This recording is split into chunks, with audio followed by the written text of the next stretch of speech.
de Amós mostra muitas coisas do dia que estamos vivendo hoje até, em todo o mundo, né? Mas eu gostaria que nós atentássemos a Amós, capítulo 4, verso 12.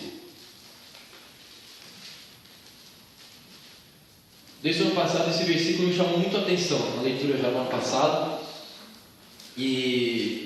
só que talvez eu tenha ministrado, mas eu não lembro, mas eu acho que não cheguei a ministrar sobre isso.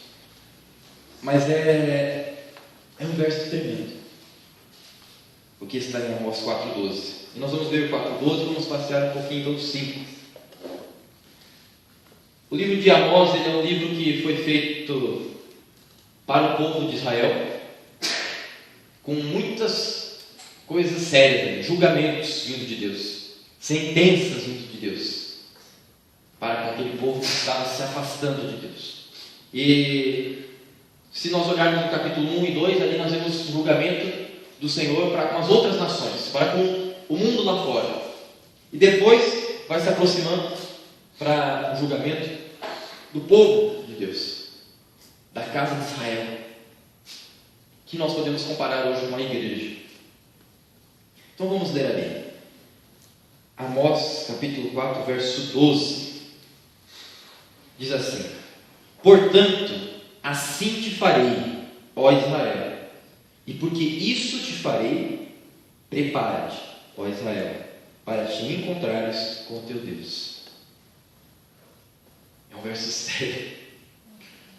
Há um temor no meu coração de falar. Apareceu 3 coisas assim para ministrar hoje. E eu orei ao Senhor e era esse aqui que realmente o Senhor trouxe. Portanto, assim te farei, ó Israel, e porque isso te farei, prepara-te, ó Israel, para te encontrares com teu Deus. Vamos orar mais uma vez. Pai, o mundo inteiro tem vivido despreocupado, Deus, com relação ao Senhor, com relação, Deus, ao encontro que terá com o Senhor. Muitos já ignoram porque não veem e não reconhecem mais o Senhor como Deus. Outros no mundo estão cegos pelas coisas do mundo e não estão preocupados com o encontro que terão com o Senhor. Mas o Senhor aqui não fala, Deus, para aqueles que não eram o seu povo. Aqui o Senhor fala para Israel, que nós dizemos que nós também fazemos parte do teu povo. E eu creio que hoje em dia o Senhor também tem falado para a igreja: prepara-te. Ó Pai, que isso realmente venha como um mover do Senhor para nós. Eu oro, Deus, para que eu, Pai, como já orei ao Senhor nessa tarde, falando a Ti sobre essa questão de estar preparado. Deus, eu oro, Deus, para que eu esteja preparado, que meus irmãos estejam preparados para esse encontro contigo, Deus. Esse encontro que não será baseado, Deus, em o que nós fazemos somente, mas sim, Deus, porque nós cremos em Ti e nos humilhamos e confessamos ao Teu nome e somos transformados dia a dia. Vem, Senhor, vem nessa noite, fala com a Tua palavra é viva, Deus. Senhor Jesus, seja agradecido nessa noite, seja agradecido nessa noite, para a Tua glória, Senhor, em nome de Jesus. Amém. O mundo é normal, não está preparado para Deus, despreocupado, né? Isso é normal para o mundo. Só que a igreja não deveria ser assim. Mas, querendo ou não, muitos locais, ou talvez até aqui, você, não sei, talvez ande meio despreparado diante de Deus, despreparado para se encontrar com Deus. E como será que está realmente o teu coração para chegar diante de Deus naquele dia? Aqui é um alerta. O profeta Amós, ele não era, as pessoas não tinham ele como muito querido, não, porque ele falava aquilo que o povo não gostava de ouvir naquela época, para eles ficarem preparados, por causa que eles estavam brincando com as coisas de Deus, porque eles estavam oferecendo sacrifícios sem ter o coração daquele sacrifício. E Deus, Ele não quer isso. Ele quer realmente o coração inteiro. E nós, como povo de Deus, precisamos nos preparar dia a dia para esse encontro com o Senhor. Você está preparado? Você está preparado? Eu confesso que todo o salvo realmente em Cristo, ele sabe que está salvo. A palavra nos garante isso, fala que o Espírito de Deus testifica no coração daqueles que são salvos, daqueles que são dele. Mas, mesmo assim, nós precisamos estar preparados. Aqui, pela boca de Amós, o Senhor fala de julgamentos sobre as outras nações, ali no capítulo 1. Depois nós vemos Deus fazendo julgamentos sobre o povo dele. Só que haverá um dia do julgamento que será para todos. E isso aqui é só um momento que nós vamos voltar para nós. Eu gostaria que nós fôssemos, não é a ministração do Kiko ainda sobre Apocalipse, mas nós vamos lá dar uma olhadinha em Apocalipse. Vamos lá para Apocalipse 20. Apocalipse 20, no verso 11. Porque o livro de Apocalipse, o Kiko pode falar bem melhor sobre isso, e irá, o Kiko e a Mirinha irão ministrar, né, sobre esse livro abençoado, que fala sobre o futuro. E aqui no capítulo 20, no verso 11, fala sobre esse encontro que teremos diante de Deus. Mas aqui é um julgamento. E nós vemos na palavra aqui um julgamento, lá no começo, que o Kiko já ministrou sobre isso, que vinha um arco-íris ao redor do trono de Deus, vinham muitas pessoas, o Senhor, o Cordeiro no trono, e aqui é diferente.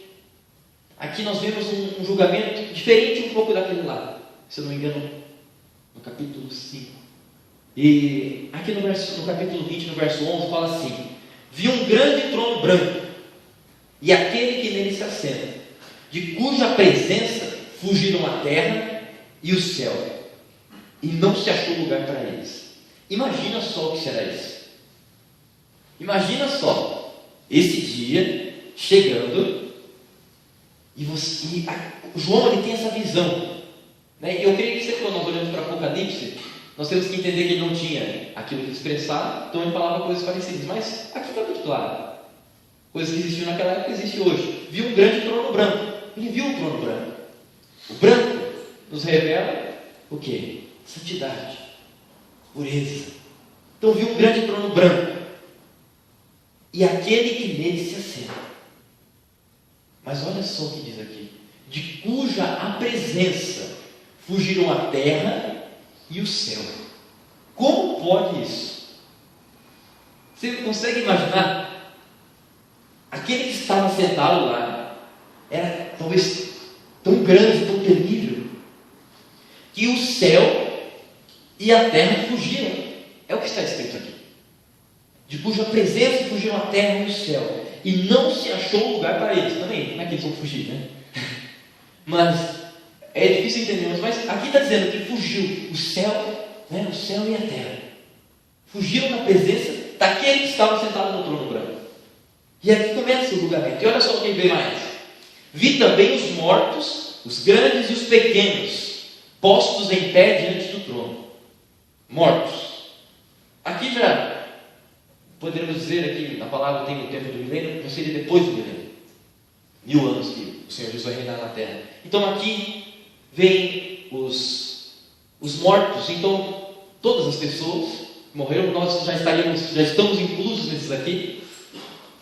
E aqui fala que os grandes e os pequenos, você, eu, os grandes e os pequenos, aquelas pessoas que estão com autoridade, aquelas pessoas que não são conhecidas, todos, grandes e pequenos, postos em pé diante do trono.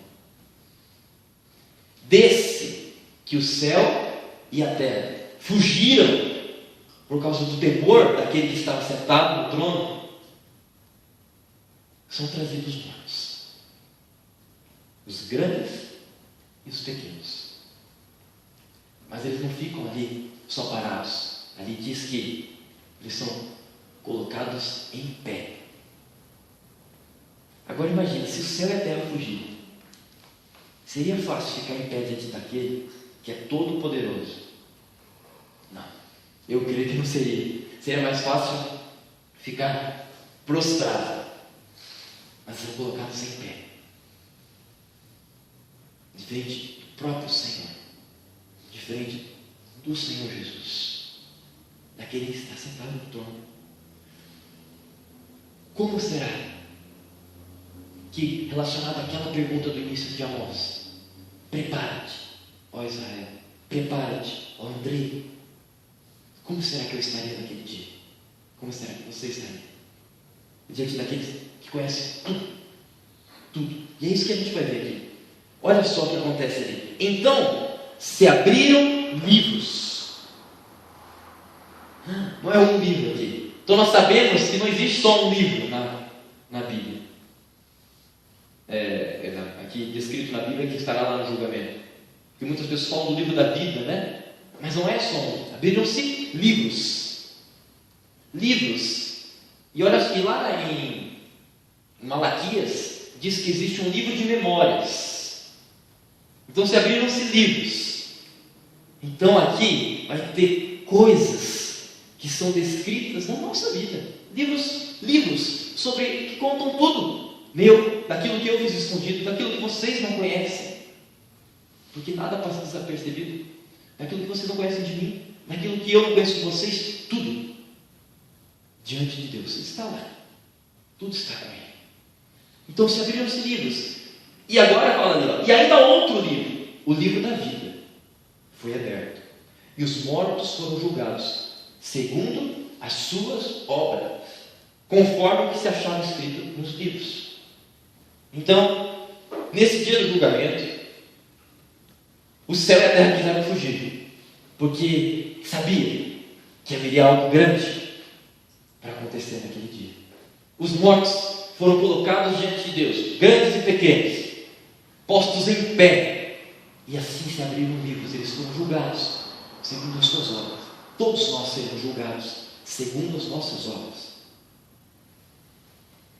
E por isso que nós precisamos estar preparados. Aquilo que passou, ok, passou, mas nós estamos vivendo. Nós cantamos aqui agora, Tu és a nossa esperança, és a esperança para os outros. Há como mudar. Há como mudar. Prepara-te, porque esse dia vai chegar. E aqui é interessante que foi colocado o livro da vida. O livro da vida são as pessoas que têm o sangue de Cristo sobre elas, estão escritos no livro da vida. O livro do Cordeiro, onde o Cordeiro gravou os nomes daquelas pessoas. E aqueles que praticaram obras horríveis, por mais que estão escritos no livro da vida, vão ser julgados. Não está dizendo que não vão ser. Grandes e pequenos vão ser julgados.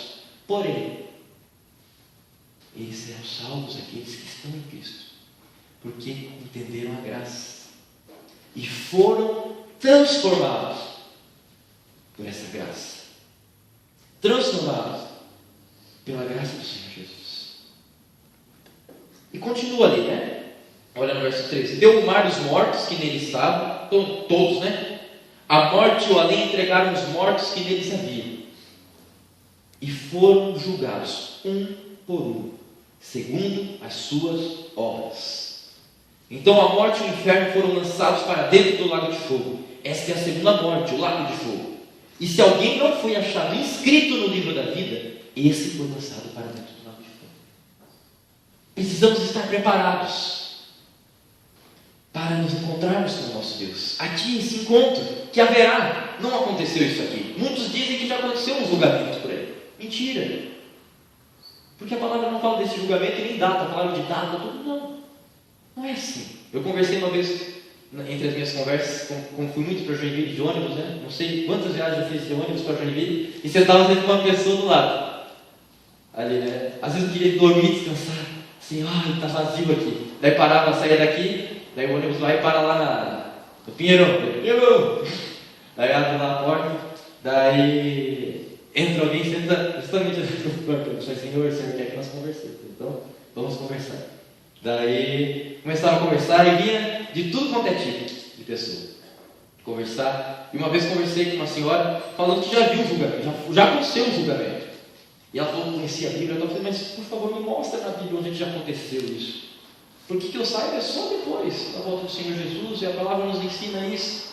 Eu falei, não, mas me ensinaram que já houve um julgamento em 1918, ela falou. Já houve um julgamento lá e muitas pessoas já foram julgadas. Sim, senhora, mas não disse na Bíblia. Então, tem muitas coisas, né? Ela não acreditou naquilo que eu falei. E tem muitas coisas sendo assim, mas haverá. Isso é o futuro, haverá um julgamento. E nós precisamos estar preparados. É isso que Amós nos alerta. Mas como nós não vamos para Apocalipse, vamos voltar lá para Amós. Então nós sabemos que nós precisamos estar preparados para algo, para nos encontrarmos com o Senhor. E aí, qual será esse encontro? No juízo final, o dia do julgamento. Uma pergunta: as suas obras, com a revelação de Cristo Jesus, têm mostrado Cristo? Porque Ele irá nos julgar segundo as nossas obras. O Fernando falou algo de manhã correto ali sobre o julgamento das obras. Nós seremos julgados também pelas nossas obras e receberemos galardões segundo as nossas obras. Porque os galardões, a palavra fala que serão diferentes, são recompensas. Recompensa por algo que você fez. Então, haverá essas coroas. E nós vamos pegar esses galardões e fazer o quê? Colocar? Não, nós vamos colocar diante do Senhor. Porque o Senhor nos deu isso. Mas Ele quer nos honrar, Ele vai querer mostrar. Você fez isso. Tem um pastor que ele acredita que lá no céu, falou isso na imaginação dele, vai ter uma galeria, né? Assim, de homens de oração. Esse será o galardão. Ele acredita que vai ter uma galeria e você vai passar assim, olha só esse homem, não imaginava que ele orava. Olha, aqui vai ter como se fosse, sabe aqueles locais que tem um retrato da pessoa grande assim, né? Ele falou que acredita que ia ter uma galeria de homens de oração. Assim, uma galeria de homens de oração, a galeria dos mártires. E nós vamos passar assim, olha só, tal. Ele falou assim, poderia ser dessa forma, talvez, na imaginação dele. Eu não sei como será. Mas que haverá galardões pelas nossas obras, haverá. E você? Qual está sendo, será? Quanto de galardão será que haverá? Quanto? Isso é um julgamento que haverá. O Senhor vai julgar. Por isso nós temos que nós estarmos preparados para nos encontrarmos com o nosso Deus. Olha no verso, no capítulo 5, vamos descer um pouquinho. Ali fala sobre o que nós devemos fazer. No verso 4. 5:4 diz assim: Pois assim diz o Senhor à casa de Israel: buscai-me e vivei. Quando eu li este verso essa semana, eu falei assim: meu Deus, tão claro assim, está tão claro aqui, o que nós precisamos? Porque Ele julgou, Ele mostrou o erro do povo dele, Ele vai mostrar outras coisas que ele não gosta que o povo estava fazendo, o povo dele, o povo de Deus, e Ele fala algo para o povo viver, porque Ele estava trazendo condenações, dizendo assim: olha, vocês vão ser levados lá para um outro império que vai entrar, vocês vão ser levados para lá, porque vocês estão pecando contra Ele. E agora Ele fala como escapar disso. É interessante que no livro de Amós Ele não fala só sobre o julgamento, e a maioria dos profetas, né? Ele fala sobre o remédio, sobre a cura para isso, sobre a cura para isso. E aqui está dizendo no verso 4, o Senhor dizendo à casa de Israel: buscai-me e viver. Qual é o segredo para nós? Não é segredo, está claro aqui. É buscar ao Senhor, é buscar a Jesus, é próprio Deus. Buscai-me e vivei. Talvez você está dizendo assim: Andrei, eu não sei mais viver. Talvez está uma monotonia, a vida, tal, casa, trabalho, casa, estudo, casa, trabalho, tal, pronto. Há algo mais. Há algo mais. A vida não é simplesmente isso. Aqui o Senhor fala: buscai-me e vivei. Buscai-me e vivei. O Senhor tem trazido muitas coisas ao meu coração para buscar mais a Ele. E nós temos também tido aqui no Ministério de Férias, a gente está acordando, estamos fazendo um revezamento para todo dia na madrugada ter alguém orando, mas não é toda madrugada, tipo, 1 hora pelo menos nós estamos ali. Então começou terça-feira, da terça para quarta, fomos indo, e nossa equipe está o Messias Osano, eu e a Thalita, o Lucas e o Eduardo. Então 2 sempre estão das 3 às 4 orando na madrugada. E nós estamos lendo e entendendo que nós precisamos buscar ao Senhor. A gente tem um dia cansativo, então, mas quantos homens de Deus faziam isso e eles entenderam o que era a vida? Eles entenderam que valia a pena. Será que nós vamos chegar um dia no final da nossa vida e olhar para trás e falar assim: poxa vida, não valeu a pena? Mas se Deus está dizendo hoje, aqui, se Ele te trouxe nesse lugar, é porque Ele está dizendo: há coisas para fazer, não está tudo acabado, há mais para fazer. E você é importante para isso. Você é escolhido para isso, para me buscar. E aqui o Senhor fala: buscai-me e viver. É vida. Nós cantamos: tu és a vida para o meu coração. O Senhor Jesus fala: eu sou o caminho, a verdade e a vida. Ele fala assim: eu sou a ressurreição e a vida. Ele é a vida. Muitas pessoas falam, né? A minha vida é tal coisa, a minha vida é a minha família. Mas é algo digno talvez, mas não é. Ele é a vida. O Senhor Jesus é a vida. Se você estiver buscando na sua família e colocando ela como sua vida, você vai se frustrar. Se sua esposa for sua vida, se seu marido for sua vida, você vai se frustrar. Se o pastor for a sua vida, você vai se frustrar. Mas se você entender que Jesus é a vida e você o buscar, você não irá se frustrar. Não sou eu que garanto isso, é a palavra. Buscai e vivei. E ele fala: haverá vida e vida em abundância. Buscai e vivei. Vamos olhar mais uma vez aqui no verso 6, ele diz a mesma coisa. Verso 6: buscai ao Senhor e vivei. Buscai ao Senhor e vivei, para que não se rompa na casa de José como um fogo que a consuma, e não haja em Betel quem o apague. Novamente, buscai e vivei, para que não venha a punição de Deus. Buscai ao Senhor. Olha, aqui no verso 9, é Ele que faz vir súbita destruição sobre o forte e ruína contra a fortaleza. No verso 10, aborreceis na porta ao que vos repreende e abominais o que fala sinceramente. Portanto, visto que pisais o pobre e dele exigis tributo de trigo, não habitareis nas casas de pedras lavradas que tendes edificado, nem bebereis do vinho das vides desejáveis que tendes plantado. Porque sei serem muitas as vossas transgressões, e graves os vossos pecados. Afligis o justo, tomais o suborno e rejeitais os necessitados na porta. Portanto, o que for prudente guardará então silêncio, porque é tempo mau. Buscai o bem e não o mal, para que vivais. E assim o Senhor dos Exércitos estará convosco, como dizeis.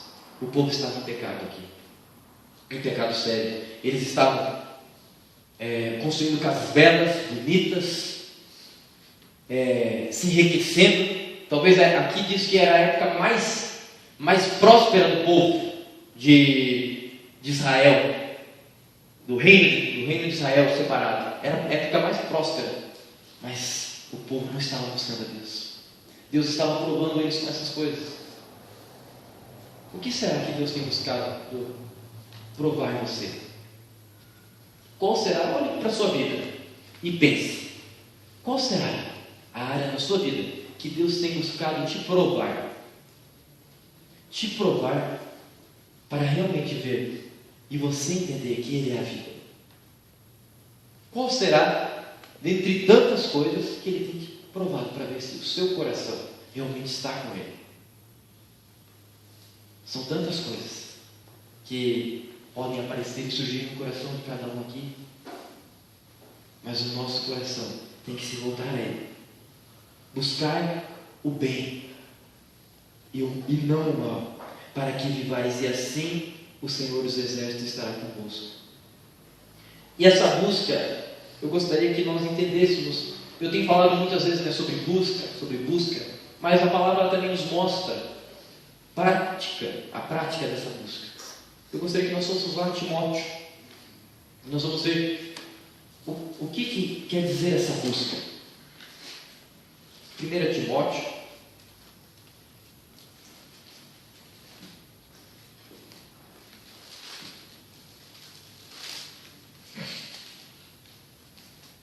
Timóteo, olha no capítulo 4, no verso 1.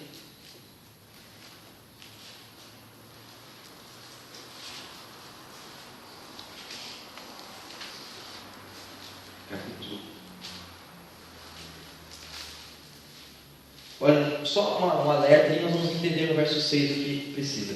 1 Timóteo, capítulo 4, no verso 1 diz assim: Ora, o Espírito afirma expressamente que nos últimos tempos alguns apostatarão da fé, por obedecerem a espíritos enganadores e a ensino de demônios. Haverá isso. Como nós iremos nos guardar disso? É isso que vai ser tratado aqui. Isso que vem no verso 6. Como buscar ao Senhor? Ali no verso 6 diz assim: expondo estas coisas aos irmãos, será bom ministro de Cristo Jesus, alimentando com as palavras da fé e da boa doutrina que tem seguido. Mas rejeita as fábulas profanas e de velhas caducas. Exercita-te pessoalmente na piedade. Esse verso 7 que eu quero que vocês gravem. Verso 7 é o finalzinho dele. Exercita-te pessoalmente na piedade. O que é piedade? Piedade não significa de caridade, como muitos pensam. Eu fiz aquela piedade para com aquela pessoa. Ou muitos, falam assim: Senhor, tem piedade de mim, no sentido de compaixão. Esse piedade aqui não é esse sentido. Olhando ao grego, ele fala sobre, a palavrinha eusebeia, e é mais no sentido de disciplina, de buscar ao Senhor em disciplina. Exercita-te pessoalmente na piedade. Vamos buscar o Senhor dessa forma, pessoalmente. O exercício de buscar ao Senhor. No seminário eu não tinha vida com Deus íntima, realmente, antes do seminário, de ter entrado ali. Tentei muitas vezes, mas era muito falho. De ter um dia, de ter todo dia realmente de ler a palavra, porque eu não tinha entendido a preciosidade que era o Senhor. E o Senhor ali Ele forjou isso em mim. E eu entendi realmente que eu precisava todo dia estar com o Senhor e me exercitar na piedade, me exercitar nessa disciplina de buscar o Senhor. Como assim? Leitura da palavra. Como assim? Oração. Como assim? A busca ao Senhor. Buscar o Senhor ali no seu cantinho. Olha no verso 8. Isso vai para muitas que buscam o exercício tanto, Olha aqui.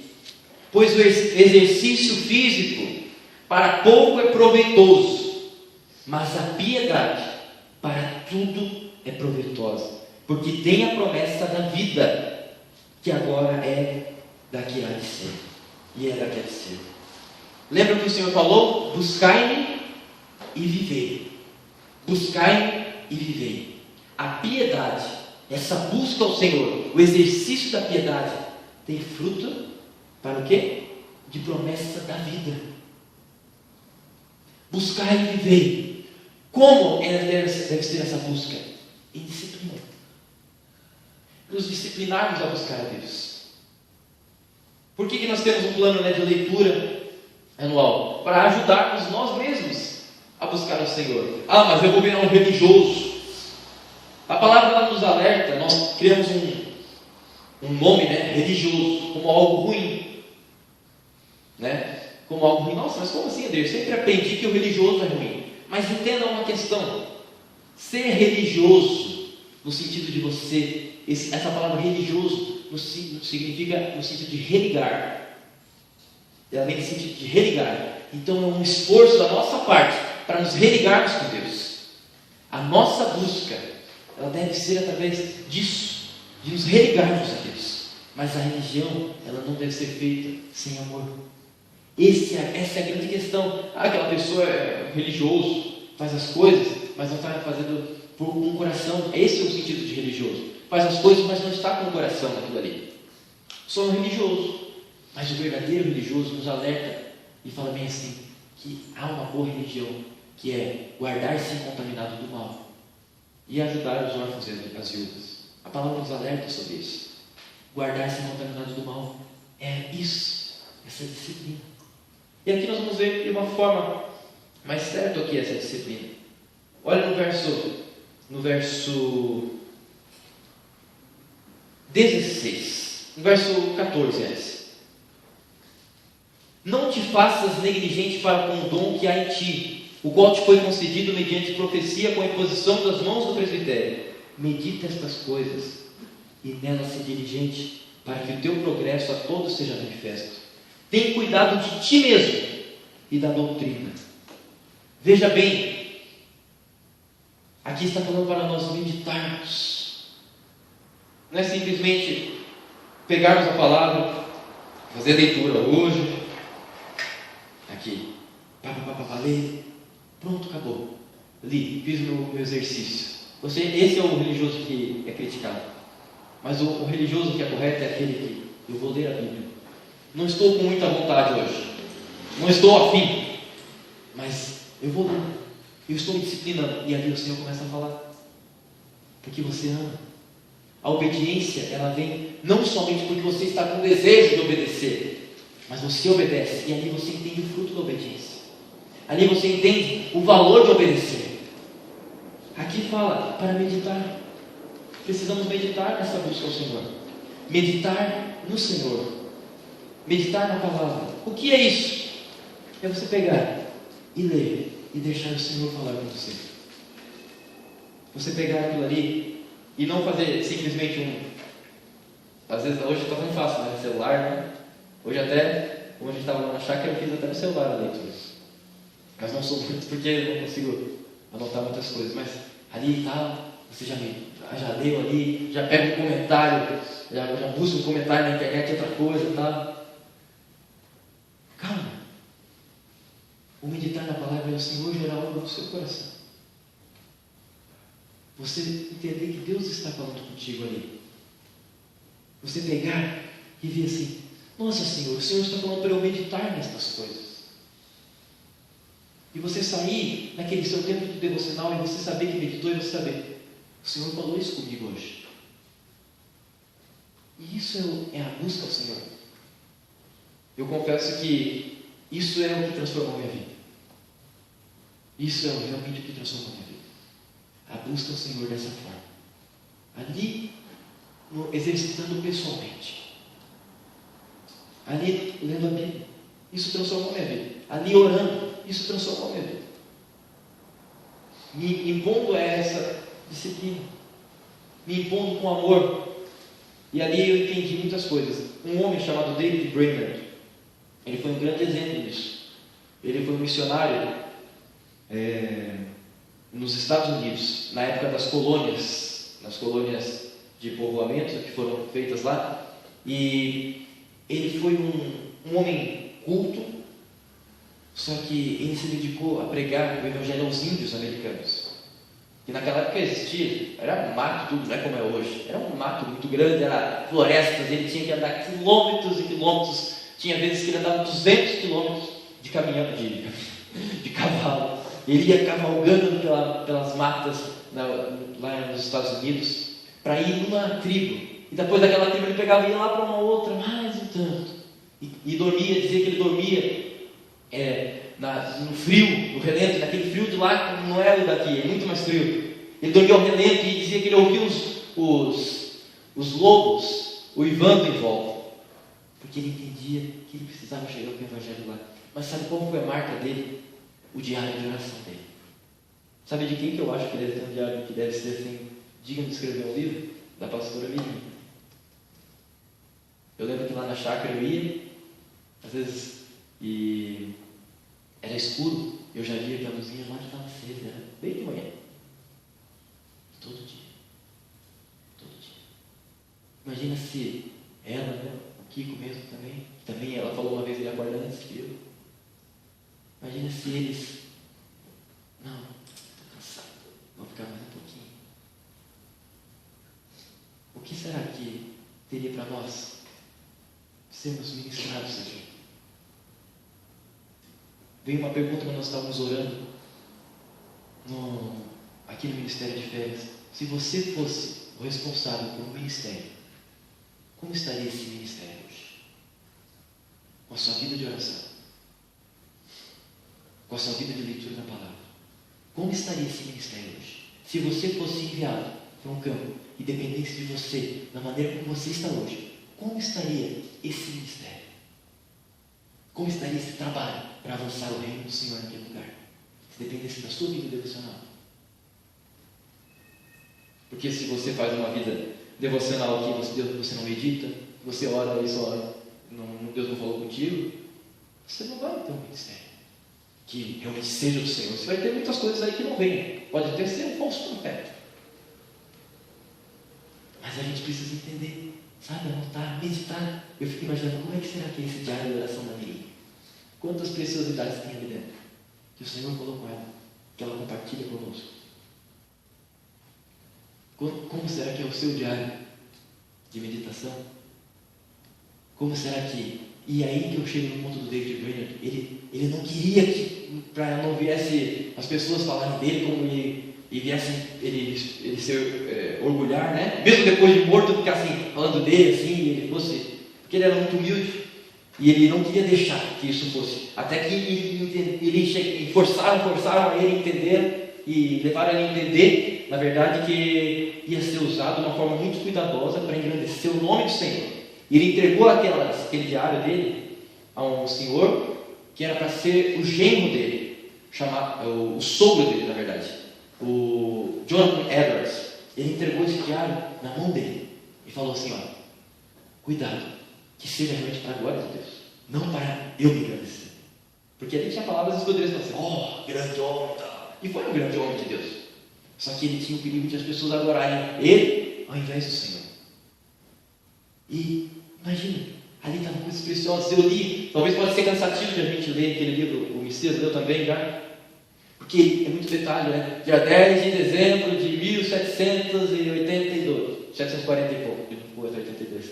E ali, está lá, hoje tive uma conversa com o Senhor, tal. Dias que ele escreveu bem pouco, mas dias que ele escreveu tantas coisas. Mas todo dia, disciplinado em buscar ao Senhor. Dizia que ele passava em dias frios, com neve, ele ia lá para fora, porque não tinha local, né? Era fora, assim, na neve, e começava a orar.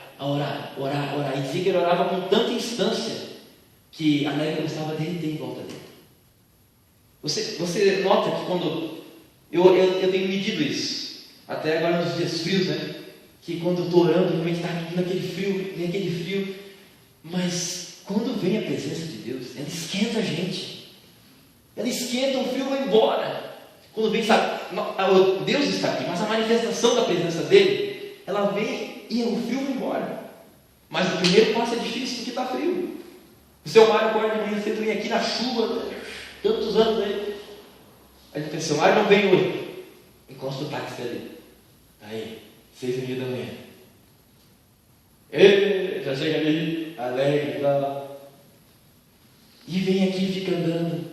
Eu fico lá em cima ali, ele fica aqui, orando, frio. Ele ainda sente mais frio que nós, ele fala, mão gelada, pé gelado. Mas está aqui, e a presença do Senhor nos mantém, esquenta. E um homem desse na terra orava. Porque ele tinha vida com Deus, ele era um homem piedoso, ele se exercitava na piedade, ele buscava o Senhor, e ele entendia o que é buscar o Senhor e viver. É isso que o Senhor quer nos levar. Buscar e viver. Não é fácil, mas necessita de abnegação, necessita de busca, mesmo sem importar o que tem em volta. Tem uma frase que eu ouvi esses tempos, eu não sei de onde que eu ouvi isso, mas está certo. Buscar a Deus até que nada mais importe. Buscar ao Senhor até que nada mais importe. Sabe quando está ali buscando, orando, daqui a pouco, nossa, eu tenho que fazer aquilo lá. Deus se lembrou assim, você tinha planejado tudo assim, daqui a pouco o Senhor já tem que sair, porque já tem talvez, por exemplo, no ministério, a gente tem que cuidar. Eu estou fazendo as coisas para Deus. Mas se eu não tenho meu tempo de buscar Deus, se eu for lá num grupo, o que vai acontecer? Eu vou falar palavras que eu já sei, que já estou acostumado a ministrar, mas não algo vindo do coração de Deus, não do meu tempo de devocional com Ele. Vai ser somente a prática a gente consegue fazer muitas coisas. Mas aquilo que você recebeu de manhã de Deus, que você pode passar, é isso que vai tocar a vida. É isso que vai fazer você chegar e olhar para uma pessoa quando está ali no caixa do supermercado e falar assim, Deus te abençoe. Mas você fala de uma maneira que a pessoa... Porque eu sei, muitas vezes, quando eu já saí e não tinha feito devocional, não foi a mesma coisa. Mas cheguei ali, na pessoa e assim, Deus te abençoe, realmente, abençoe mesmo. A pessoa olha aqui, nossa, mas quem é esse doido? Está falando isso, todo mundo passa e não olha para mim. Eu busco tentar conversar, né, com a pessoa ali um pouquinho, porque a maioria das pessoas fica tão ligada, eles falam assim, olha para a pessoa e fala aí com ela um pouco, porque tem pessoas que entram ali no supermercado, né, não sei, principalmente aqui no fest, as pessoas entram ali, daí ficam ali na fila, daí ficam ali e tal, desse jeito, passam tudo ali, deu isso, só o cartão nem fala nada, pronto. E daí a pessoa, já que ela só pegou, não precisa do pão. E sai. Aquela pessoa ali não vale nada para ele. Nada. Eu vi isso, eu fico chateado. Nossa, deu vontade de dar um abraço na pessoa. Mas, sabe, a gente tem que olhar, e isso será um fruto do quê? Nossa vida com Deus. Senão, eu posso fazer isso. Deus ele tem algo mais, mas a gente só vai conseguir fazer essas coisas quando buscamos ao Senhor. Quando buscamos ao Senhor. Seja um Deus abençoe, mas está lá. Eu gosto de dar a mão para a pessoa. Deus abençoe. Às vezes eu fico assim, né? Daí a pessoa está escrevendo. Deus abençoe. Ela está tão acostumada a não nem olhar para ela.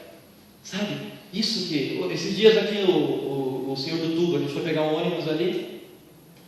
Frio, estava 2 graus, amanheceu aqui em Curitiba. Aquele frio, aquele homem desde as 5 da manhã ali no tubo. Ali, e sabe, aquele senhor ali, ele fala assim, parece Papai Noel. Esse um senhor assim, gordinho, assim, mas simpático, sabe? Olha. Mas aí ele estava ali e sabe, ele conversa assim, ali nas vezes que eu peguei ele, eu nunca vi ele reclamando. Não sei se alguém que já viu ali naquele tubo. Um senhor simpático, sabe? Mas com todos ali eu falo, né? Tem outros ali que estão bem bravos, assim, a gente dá uma palavra. E ele ali, começamos a conversar. E daí a Thalita falou bem assim, ela deu a ideia, né? Assim, nossa, a gente podia levar um café ali para ele no dia de manhã, nesses dias frios, né? Falei assim, verdade, né? Aí preparei um cafezinho, daí tinha aqueles copinhos assim. Daí eu fui lá, cheguei lá e... Oi, tudo bem? Só vim trazer esse café. Deus pediu para te dar. Ele olhou assim, ele ficou meio espantado assim, né? Olha, obrigado. Assim, tá bom, Deus abençoe, já fui embora. E assim a gente vai semeando a palavra, mas é do tempo que a gente busca o Senhor. Isso a gente vai passar porque a gente tem buscado o Senhor. E, sabe, são coisas simples. Não foi quanto que é um café que a gente poderia fazer, mas algo que toca, porque ninguém, as pessoas, né, não se olham, mas não falam. Isso vem do fruto do quê? De buscar a Deus em piedade, em exercício, tal. É isso, a vida com Deus. O fruto da vida com Deus vai ser essas coisas. Só que muitas pessoas podem fazer isso sem ter também. Só que eu creio que o resultado não é o mesmo. Não é o mesmo. Eu já vivi, né? Não estava muito bem e não é o mesmo resultado. A gente sabe, nossa, mas por quê? Mas a gente precisa dessa disciplina. Piedade. Aqui fala, né, no verso 16: tem cuidado de ti mesmo. Aqui não está falando agora dos outros. Está falando, tenha cuidado de você mesmo. Como assim? Sou egoísta? Não. Tenha cuidado de você mesmo e do quê? E da doutrina. Em doutrina fala do quê? Muitos falam assim nas igrejas pentecostais, né? Daquelas bem de lei, assim, né? Chegam e falam assim: hoje nós temos culto de doutrina. O que é o culto de doutrina? Eles vão ensinar que deve vestir essa roupa, deve fazer assim, tal. Nada a ver. Doutrina o que é? Doutrina é ensinamento. É um ensino. Isso que é doutrina. Então aqui ele fala assim, ó, tem cuidado de ti mesmo e do ensino. Se enraize, sabe? Crie raízes da palavra, no ensino. Raízes firmes. Nós falamos semana passada. Tenha cuidado de você mesmo. Nesse ponto. Porque olha, continua o verso. Continua nestes deveres. O que são deveres? São coisas que não são estou sentindo vontade agora, vou fazer, né? Estou sentindo então, continua nesses deveres, né? São coisas que não é que a gente está sentindo vontade, né? São coisas que a gente está se disciplinando, um dever. Continua nestes deveres, porque fazendo assim salvarás tanto a ti mesmo como aos teus ouvintes. Deveres. Oração, leitura da palavra. Não só uma oração, não só uma leitura da palavra, não só um devocionalzinho, mas uma vida profunda, uma vida em piedade. Exercita-te pessoalmente na piedade. Exercita-te pessoalmente na piedade. Isso que é a piedade. E aí nós vamos entender lá de Amós, né? Nós vamos terminando, vamos lá para Amós. Novamente nós vamos terminar ali. Que nós vamos nos aproximar tanto de Deus, capítulo 4 ainda, que nós vamos entender o que é isso. Buscar o Senhor e viver a vida de Deus. Sabe o que é mais difícil? O mais difícil não seria talvez levar o café lá para a pessoa. O mais difícil seria orar de manhã sem ninguém ver. Um sonho que eu tenho quando eu ser pai é que, fala assim, é difícil, né, colocar os filhos no caminho mesmo, né? E eu tenho visto que é uma batalha no caminho do Senhor. Só que o exemplo ele vai valer muito. E não significa tudo, mas vale muito. Mas um exemplo ainda, quando você está fazendo e ninguém está vendo, isso conta muito para o filho. Uma coisa que eu quero que o Senhor, se o Senhor viver e tiver filhos, né, e que eu possa ter, é que um dia quando eu estiver no meu tempo devocional, talvez lá de madrugada, orando, sem ninguém ver, nem preocupado que alguém visse, já só orando mesmo.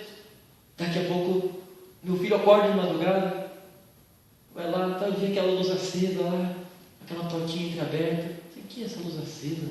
Nossa, madrugada, deve ter esquecido. Ele abre a porta lá, assim. Eu nem percebo isso. Mas ele olha lá, eu estou lá orando, buscando a Deus. Ninguém está vendo, minha esposa não está vendo, meu filho não vai estar vendo, mas Deus está vendo. E ele vai olhar para Deus. Ninguém está vendo meu pai, mas ele está ali, ele está orando, ele está buscando, ele não está buscando para se aparecer, porque ele conhece Deus. Eu quero isso. Eu quero isso. Ele vai entender que a vida afora que mostra isso é por causa daquilo. Por causa da vida com Deus. Vida pessoal, piedade. Isso, eu creio que vai marcar. Homens, nós homens, trazer para os homens a responsabilidade é nossa no lar. É nossa, de buscarmos a Deus. Buscarmos a Deus pela nossa esposa, pelos nossos filhos, pela nossa casa. E não só isso, daí vai muito, e pela igreja, e pelas pessoas em volta, pelos vizinhos. O senhor Mário estava falando que ele ora, né, senhor Mário? O senhor ora ali pelo quarteirão, ele falou que ele começa a colocar. Ali a vizinha da esquina, tal. Esses dias eu sei que ficou tão cansado que não deu tempo para orar da esquina que acabou dormindo. Né? Mas sabe, vai acontecer isso, ou não vamos acontecer, mas isso é a disciplina. Isso vai gerar fruto de vida. Mas é a disciplina. É isso, e isso agrada a Deus.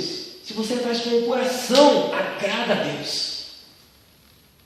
Temos que cuidar essa linha muito tênue, de fazer só por fazer, não vai fazer só exercício, não. Fazer, mas fazer com paixão, com ardor pela palavra de Deus, com ardor pelo Senhor Jesus. Vai despertar em nós algo. Vai despertar. Aqui mostra. Buscar então o bem, o verso 14 fala. Buscar o bem? Não, nós entendemos isso agora. É isso que faltava àquele povo. O Senhor estava falando, vocês estão fazendo muitas coisas, mas vocês não estão fazendo o primordial, que é me buscar. Né? E olha só no verso, ali ele fala, buscar o bem e não o mal, para que vivais, e assim o Senhor, o Deus dos exércitos, estará convosco. Assim, estará convosco, como dizeis. Olha o verso 15, o que devemos fazer? Aborrecer o mal. O que é aborrecer? Essa palavra ela não vem de aborrecer só de não. Ela vem de ódio. De se irar. Irar com o mal. A palavra fala que bem-aventurado é o que tem sede e fome de justiça. Nós devemos se irar mesmo com as coisas que acontecem de errado. Se estivermos acostumados com as coisas que acontecem errado, alguma coisa há de errado em nós. Porque ele virou normal. Né? Tantos casos que a gente vê na palavra, na vida aqui, que a gente ouve de notícias que estão erradas, tal, a gente se entristece, se incomoda, se ira por causa disso. Olha como é que pode fazer isso. Porque se não tiver isso, alguma coisa, o teu senso de justiça está abalado. Isso mostra que você está entendendo. Então nós devemos aborrecer o mal, odiar o mal e amar o bem. E estabelecer na porta o juízo, colocar justiça na porta, ou seja, a minha casa ela tem a marca de justiça. A minha casa é uma casa justa. Eu não deixo entrar corrupção, porque o povo aqui estava não sonegando, mas ele estava enganando o outro, com balanças enganosas na hora de medir. Eles estavam enganando o povo dessa forma. Assim colocar na porta a justiça. Talvez, olha só, talvez o Senhor Deus dos exércitos se compadeça do restante de José. Mas eu creio que o Senhor se compadece quando nós fizermos isso. Eu creio que Ele mostra em toda a palavra isso. E daí no verso 21, olha o que Deus alerta para nós terminarmos, para sondarmos os nossos corações. No verso 21 ele fala assim, aborreço, e esse aborreço é de ira, ele se ira. Eu odeio, desprezo as vossas festas, e com as vossas assembleias solenes não tenho nenhum prazer. Ou seja, como se Deus estivesse dizendo assim, eu estou aborrecido, eu estou, na verdade, odiando aqueles cultos que vocês têm feito que não têm buscado muito de todo o coração. Vocês só têm feito. É isso que ele está dizendo aqui, aborreço e desprezo as vossas festas. Eles fazem muitas festas que eram para Deus, tudo, né? Assim, isso aí não me interessa, eu aborreço, me aborreço disso. Não tenho nenhum prazer nisso. E ainda, verso 22, que me ofereçais holocaustos, né, que é sacrifícios. E ainda me ofereçais holocaustos e vossas ofertas e manjares. Não me agradarei deles, nem atentarei para as vossas ofertas pacíficas de vossos animais cevados. Eu não quero isso, somente por fazer. Eu não quero sacrifício somente por sacrifício. Ele também não disse que não queria o sacrifício, mas ele queria o sacrifício com amor. Olha lá, 23, afasta de mim o estrépito dos teus cânticos, porque não ouvirei as melodias das tuas vidas. Podemos estar cantando, louvando o Senhor aqui. E falar assim: afasta de mim esse cântico que não está dirigido a mim, na verdade. Afasta de mim. Afasta de mim o estrépito dos teus cânticos, porque não ouvirei as tuas melodias. É como se fosse para o Senhor algo, e Deus só dizendo: eu quero, Senhor. Eu quero ver teu coração. E aqui ele vai falando tudo isso. E daí, para terminar, o verso 11 fala, lá de capítulo 4, 11, né? 12, perdão. 4, 12 fala: portanto, assim te farei, Israel. E porque isso te farei, prepara-te, ó Israel, para te encontrares com o teu Deus. Prepara-te, ó Israel, para encontrares com o teu Deus. Eu gostaria que você mudasse o nome ali.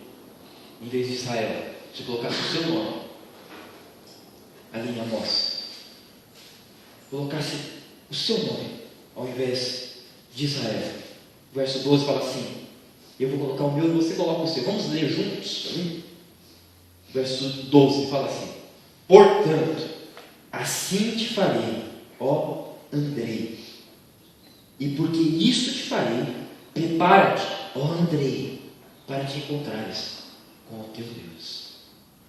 E assim, em primeira pessoa, cada um. Aqui viria, na verdade, um exército inimigo. E eles eram ficar preparados para esse julgamento de Deus. Mas o nosso não está preparado para isso. Está preparado a própria presença de Deus, para nos encontrarmos com o próprio Deus no juízo final. Prepara-te. Prepara-te. Baixe sua cabeça, feche seus olhos.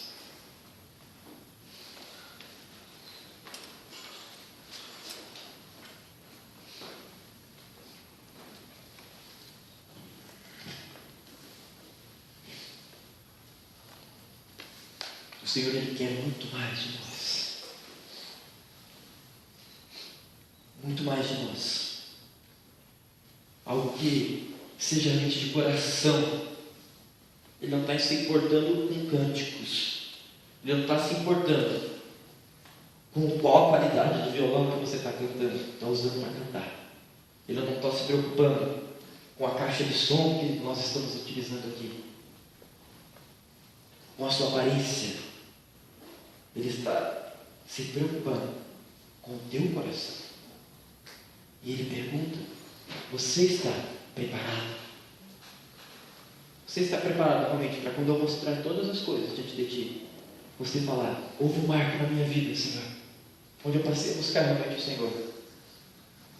Na verdade, eu estava enganado. Eu estava enganado porque pensava que talvez só aceitando Jesus ali, naquele dia, a minha vida seria resolvida. Mas, Senhor, hoje eu estou entendendo que, na verdade, o buscar o Senhor é dia a dia. É se entregar realmente em oração. É batalhar. É buscar com desejo de encontrar a tua presença cada vez que orar. Seja na hora de comer. Houve um homem que era o pai de um grande pregador, e ele também era um homem de Deus, e algo que marcou esse pregador era a vida do pai dele. E ele falou que o pai dele não fazia isso para se aparecer, mas isso que ele fazia marcou o coração do filho, porque ele tinha esse coração tão em Deus. Ele, quando ia orar, esse pai, ele ia orar pelo alimento, e se ele falasse naquela hora da oração a palavra graça, ele não conseguia terminar aquela oração sem chorar, porque ele entendia o significado dessa palavra graça. Ele entendia que ele era merecedor de estar com Deus. Ele entendia que, na verdade, a vida dele não tinha nenhum valor sem Deus. E ele demorou para entender isso. Como eu também creio que muito mais posso fazer no Senhor ainda. Muito mais ainda há no Senhor. E eu sei que essa advertência também é a mim que o Senhor faz. Prepara-te, Andrei. Prepara-te. Mas eu sei que hoje eu já encontrei a graça do Senhor. Eu sei que Ele vai me julgar. Eu sei que eu não encontrarei por minhas obras mesmo um aprovado. Só que a partir do momento que Jesus veio a mim, Ele falou para buscar Ele, e ali Ele torna minhas obras aprovadas diante do Senhor. E há mais, há mais, há mais, há mais. A graça do Senhor, ela é maravilhosa, ela é tão profunda, e ela nos leva não a vivermos um evangelho barato, para nos acostumarmos que é o tempo de graça, é o tempo de graça. Agora nós podemos fazer o que quisermos porque já estamos salvos, é graça. A graça não é isso. A graça nos constrange a buscar a Deus com fervor, com desejo de estar ali e encontrar o Senhor, ir orar e falar: Senhor, eu realmente estou falando a Ti, realmente estou falando a Ti. Essa deve ser a nossa oração. Como é que tem sido a sua oração? Você tem orado para que as outras pessoas ouçam sua oração quando você ora em grupo? Você tem orado para que os outros percebam que você está orando? Você tem orado para Deus? Você tem orado para Deus? A oração é para Deus, não para homens. A oração é para o Senhor. Esse é o significado de oração: conversar com Deus. Ele tem feito tudo. O Senhor Jesus é tão maravilhoso. Ele é o tudo para nós. Se não fosse Ele, simplesmente não existiríamos. Não existiria amor nessa terra mais. Não existiria alegria. Porque Mamon, o rei do dinheiro, já teria tomado toda a terra realmente. Mas porque é um povo que ora. Porque é um povo que resiste a esse mundo. Porque é um povo que batalha e busca o Senhor e clama dia e noite. Ainda há amor nessa terra. Ainda há amor. Há amor. Pai,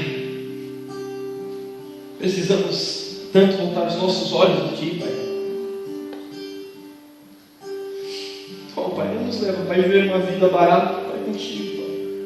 Não foi para isso que o Senhor morreu simplesmente na cruz. Ó Deus, o Senhor não morreu para que nós continuássemos com as mesmas obras, Senhor.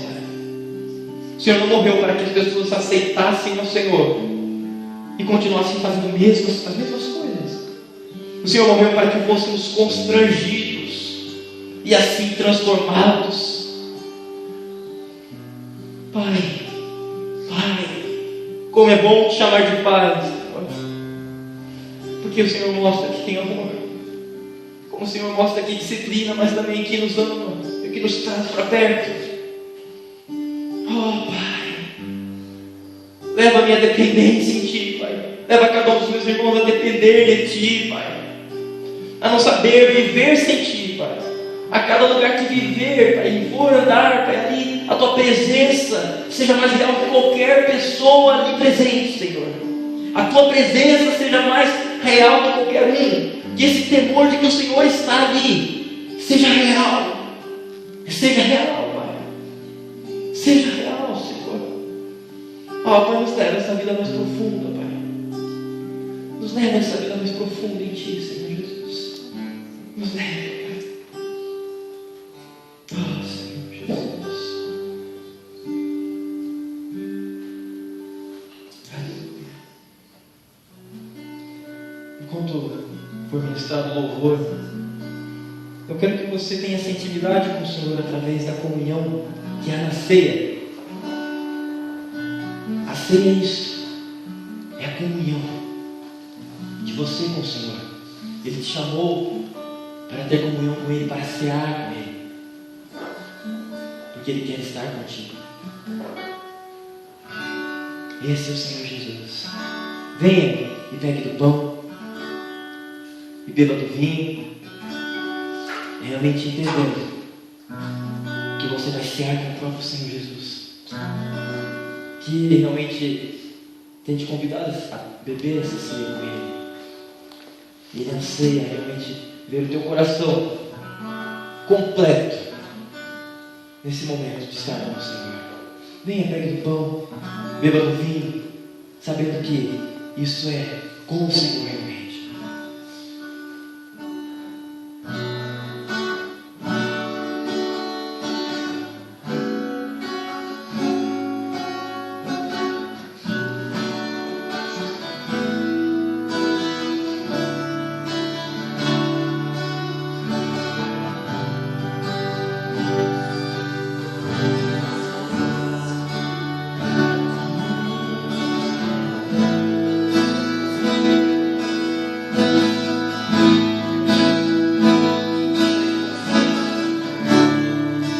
Quero ser como